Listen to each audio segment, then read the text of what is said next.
ഞാൻ നോക്കിയപ്പോൾ CPM പ്രൊഫൈലിലൊക്കെ വലിയ ആഘോഷമാണ്. കുറ്റ്യാടിയിൽ വലിയ എന്തോ സംഭവം നടന്നു. കുറ്റ്യാടിയിൽ വലിയൊരു സംഭവം നടക്കും, അത് ഇപ്പോഴല്ല, അത് മെയ് മാസം വോട്ടെണ്ണുമ്പോൾ നിങ്ങൾ കാണും. അതിനു വേണ്ടിയുള്ള ഒരുക്കങ്ങൾ അവിടെ നടന്നിട്ടുണ്ട്. ഞാൻ ദീർഘമായി അതിലേക്കൊന്നും കടന്നു പോകാൻ ആഗ്രഹിക്കുന്നില്ല. ഒരു സ്വകാര്യം പറയാ, വേറെ ആരോടും പറയണ്ട. ഇതിപ്പോ ഏതാണ്ട് നമ്മുടെ പര്യടനമൊക്കെ പോലെ തന്നെയായി. 4:30 മണി മുതൽ എത്തി കാത്തിരുന്നാണ് 8:30 മണിയായി. വഴിയിലുടനീളം ജനങ്ങൾ ഈ ജാഥയെ സ്വീകരിക്കാൻ വേണ്ടി നിൽക്കുകയാണ്. വഴിയിലുടനീളം സ്വീകരണ പോയിന്റുകളിൽ മാത്രമല്ല, ജനത നെഞ്ചേറ്റിയ ജാഥയാണ്.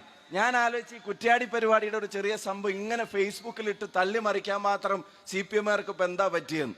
അപ്പോഴാണ് എനിക്ക് മനസ്സിലായത്, അവരുടെ ജാഥയുടെ ഫോട്ടോ വീഡിയോ ഇട്ട് നോക്കുമ്പോൾ അതിൽ ജാഥാ നായകൻ പ്രസംഗിക്കുമ്പോൾ ആളുകൾ എഴുന്നേറ്റ് അങ്ങോട്ട് ജാഥ നടത്തുന്നതാണ് നമ്മൾ കാണുന്നത്. ഒഴിഞ്ഞ കസേരകളാണ് അവിടെ കാണുന്നത്. ഇവിടെ ഒരു ഇഞ്ച് സ്ഥലമില്ലാതെ ജനങ്ങൾ പ്രതിപക്ഷ നേതാവ് നയിക്കുന്ന ഈ പുതുയുഗ യാത്രക്ക് എത്തിച്ചേരുന്നുണ്ടെങ്കിൽ അതിന്റെ അർത്ഥം മറ്റൊന്നുമല്ല, കേരളത്തിന് പുതുയുഗം സാധ്യമാണ്.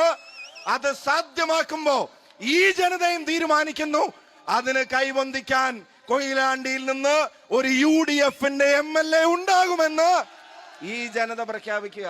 DC പ്രസിഡന്റ് ചേമഞ്ചേരി പിടിച്ചോ, ചെങ്ങോട്ടുകാവ് പിടിച്ചോ പ്രസിഡന്റ്, പിടിച്ചോ, തിക്കോടി പിടിച്ചോ പ്രസിഡന്റ്, പിടിച്ചോ.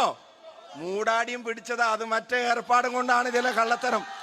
അതും നമുക്ക് ഭരണത്തിൽ വരുമ്പോ ശരിയാക്കാം. പയ്യോളി മുനിസിപ്പാലിറ്റി പിടിച്ചോ, അതും നിലനിർത്തി. കൊയിലാണ്ടി മുനിസിപ്പാലിറ്റി തന്നെ 1-2 സീറ്റിന്റെ, അതും 100-ൽ താഴെ വോട്ടിന്റെ, സാരല്ല, കുറച്ചും കൂടെ ജോലി ചെയ്തിട്ട് അതിന്റെ കുറവും കൂടെ നിയമസഭാ തെരഞ്ഞെടുപ്പിൽ നിങ്ങൾ തീർക്കണം. തീർക്കുവോ? വാക്കാണോ? ഈ ജാഥ വർഗീയത പറയുന്ന ജാഥയല്ല, ഈ ജാഥ വിദ്വേഷം പറയുന്ന ജാഥയല്ല. ഇത് ഭാവി കേരളത്തെ സംബന്ധിച്ച് ഐക്യ ജനാധിപത്യ മുന്നണി കൊടുക്കുന്ന വാക്കാണ്, ഉറപ്പാണ്. അതാണ് പ്രതിപക്ഷ നേതാവ് ഇവിടെ വരുന്നത്.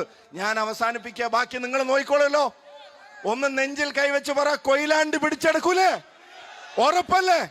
നിങ്ങൾക്ക് എല്ലാവർക്കും അഭിവാദ്യങ്ങൾ. നന്ദി.